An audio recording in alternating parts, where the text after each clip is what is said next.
The colony station hung in the rust-orange sky like a wound that refused to close. Varith 4 was a border world, the kind of planet that appeared on galactic maps only as a footnote, a waypoint between civilizations that mattered. It had three things: a refueling depot, a small Zyran settlement, and the constant, grinding threat of Vorith raiders who respected neither treaty nor mercy. Mara Ellison had been stationed there for 8 months. She was not a general. She held no grand title, commanded no fleet. Her rank was simple: frontier protector, 3rd class, which in practical terms meant she walked patrols alone, filed reports no one read, and kept the peace between species who barely acknowledged each other's existence. She was 29 years old. She had brown hair she kept in a braid because helmets made it frizz. She drank her coffee cold because the heating unit in her quarters had broken 6 months ago and no one had sent a replacement. She had a scar on her left palm from a cooking accident she refused to explain. She was, by every metric the galaxy used, unremarkable. Kale Vera was 7 years old by Zyran counting, which translated roughly to 4 in human years.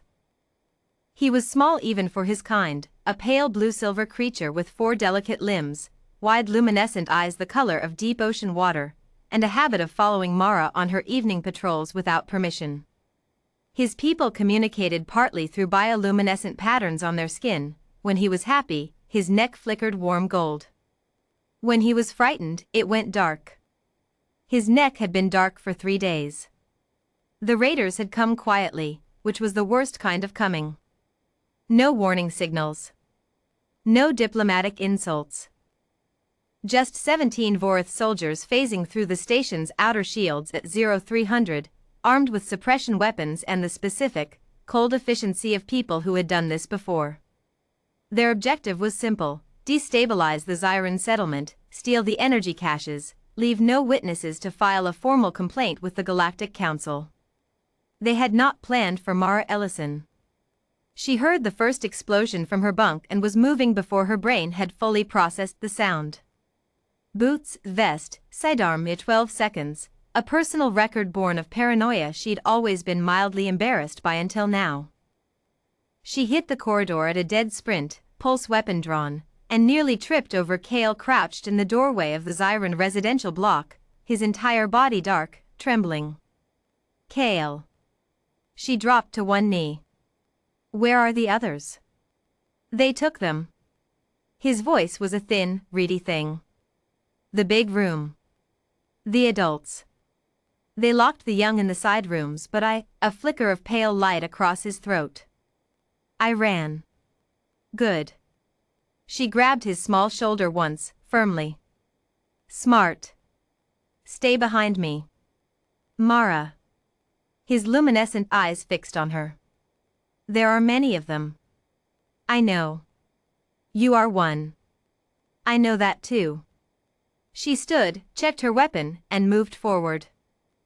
What followed was 11 minutes that would later be reconstructed from security footage, Vorith survivor testimony, and the fragmented memory of a 7-year-old alien child. Mara did not fight heroically in the way stories describe heroism. She did not deliver speeches. She did not move with cinematic grace. She fought the way humans fight when they are terrified and determined in equal measure, messy, relentless, and with a complete disregard for personal safety that other species consistently failed to understand.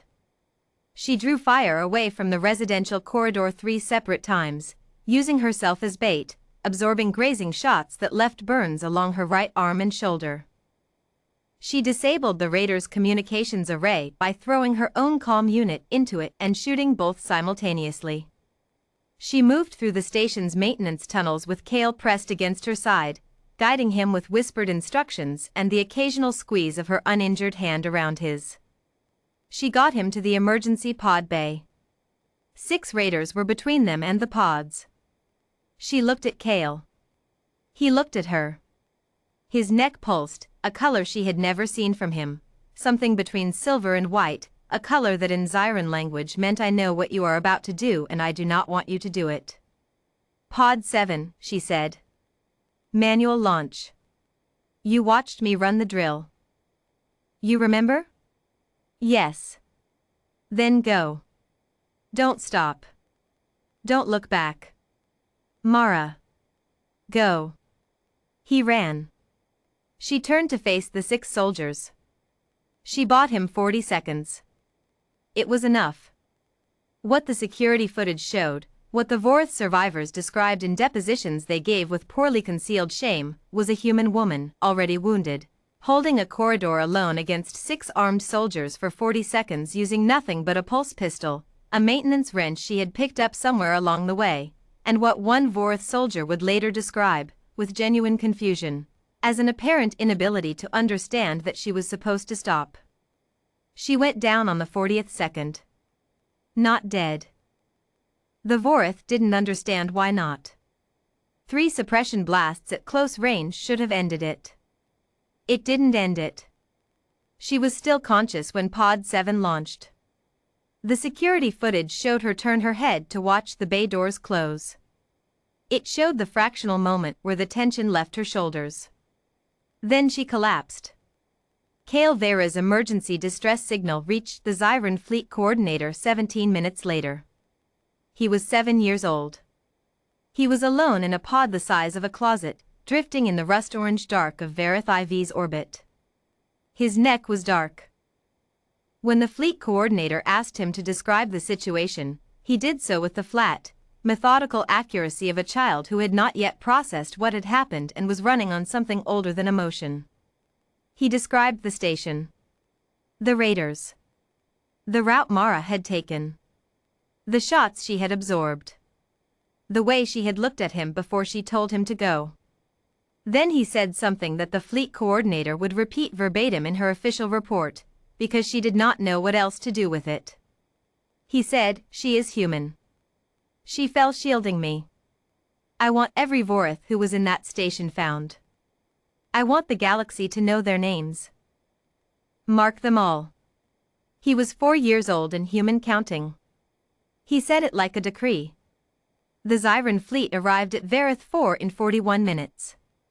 This was, by any galactic standard, extraordinarily fast, fast enough that 3 Vorth soldiers were still on station when the boarding teams arrived. They found Mara Ellison in the corridor outside the pod bay. Still breathing.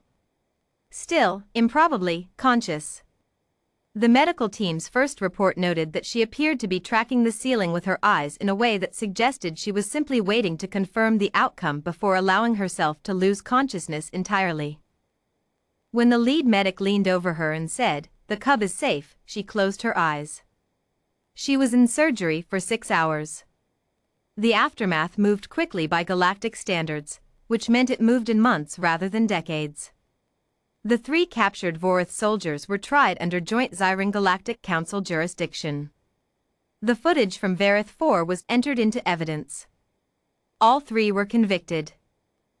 The other 14 were identified, located, and brought before the Council within 8 months, partly due to the Zyran government's unprecedented cooperation with 3 separate intelligence agencies, and partly due to the fact that Kale Vera, once returned to his family, had apparently repeated his decree to every Zyran elder who would listen. He was 4 years old and human counting. He had the patience of something much older. Mara Ellison attended none of the trials. She was in rehabilitation on the Zyran homeworld, which had offered her care under a hospitality provision so old it had not been invoked in 200 years. It was a provision that translated, roughly, as for those who have bled for our young. Kale visited her every day. He was not supposed to, technically. The medical wing had visiting hours. He had discovered a maintenance corridor that bypassed them entirely and shown zero remorse about this. On the day she was cleared to walk the gardens, he walked beside her, 4 delicate limbs, luminescent eyes, neck flickering steady warm gold.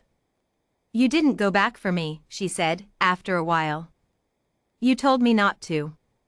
You could have." He considered this with the seriousness of a child who had grown several years older in 11 minutes. "Yes," he said. "But you told me to go. And you were protecting me. So I had to trust that you knew what you were doing." A pause. "Did you?" Mara Ellison looked out over the silver-blue gardens of a world she had never expected to see. Honestly, she said. Not entirely. His neck flickered. Warm gold, with something new woven through it, the specific, complex color that meant, in Zyron, that is the most human answer possible, and I would not have it any other way. She laughed. Somewhere across the galaxy, in a council chamber, 17 names were being formally marked in the permanent record. The cub had asked for it. The galaxy had complied. They would later say that humanity's greatest weapon was not its technology, not its adaptability, not even its stubbornness in the face of impossible odds. It was this, that a human, faced with a child who needed shielding, did not calculate the odds. It simply stepped in front.